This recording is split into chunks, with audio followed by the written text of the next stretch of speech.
छत्रपती शिवाजी महाराजांचा सुवर्णकाळ आणि आजचा महाराष्ट्र. महाराष्ट्र म्हणजे काय? महाराष्ट्र म्हणजे जिजा उंच्या गळ्यातील माळ म्हणजे महाराष्ट्र. सईचं कुकवानं भरलेलं कपाळ म्हणजे महाराष्ट्र.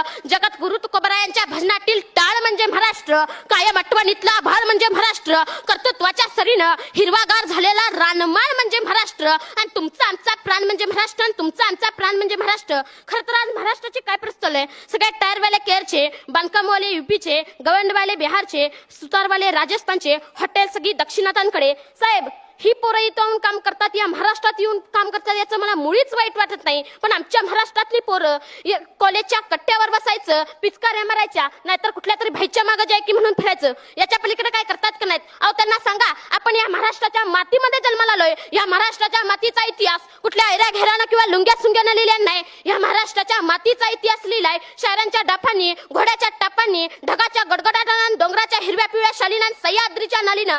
सुकानं मरतं म्हणून घोडकिंडीची पावन खिंड करणारा बाजी प्रभू काय? मानेवरती तीक्ष्ण डोका असताना देखील बचेंगे तो और भिडेंगे म्हणा दत्ताजी शिंदे काय? या महाराष्ट्राच्या मातीसाठी लढणारा तानाजी मालुसरे काय? या महाराष्ट्राच्या मातीमध्ये शत्रूला पाण्यामध्ये दिसणारे संताजी धनाजी काय? हा तर महाराष्ट्राच्या मातीचा इतिहास आहे. तुमच्या तरुण पिढ्यांना तुम्ही समजावून सांगा.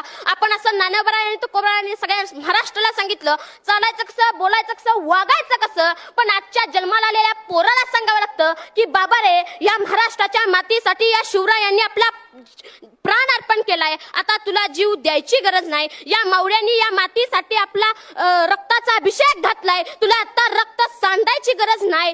पण या मावळ्यांनी जे बलिदान दिले, ती बलिदानाची जाणीव आपल्याला ठेवायला पाहिजे. आणि बलिदानाची जाणीव ठेवण्याचे मार्ग कोणते? छत्रपती शिवाजी महाराजांनी संभाजी महाराजांना डोक्यावरती घेऊन मिरवणं असं मला वाटत नाही. तर या महापुरुषांना डोक्यावरती घेऊन मिरवण्याआधी त्यांना हृदयात मिरवावे लागेल. आज इथं किती आईबाप आहेत ज्याने आपल्या पोरांना सांगितलं घाबरायचं नाही, लढायचं. शिवाजीराजे बघ, संभाजीराजे बघ, आयुष्यात कितीतरी संकटे आली, पण पहाडासारखा पोलादी पुरुष आयुष्यात येणाऱ्या संकटापुढे आपली छाती काढून उभा राहिला.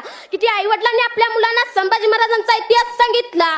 किती आईवडिलांनी आपल्या मुलांना छत्रपती शाहू महाराजांचा इतिहास सांगितला. जगात असा एकमेव राजा होऊन गेला की ज्याच्या दरबारात एकही नृत्यांगना नाचलेली नाही.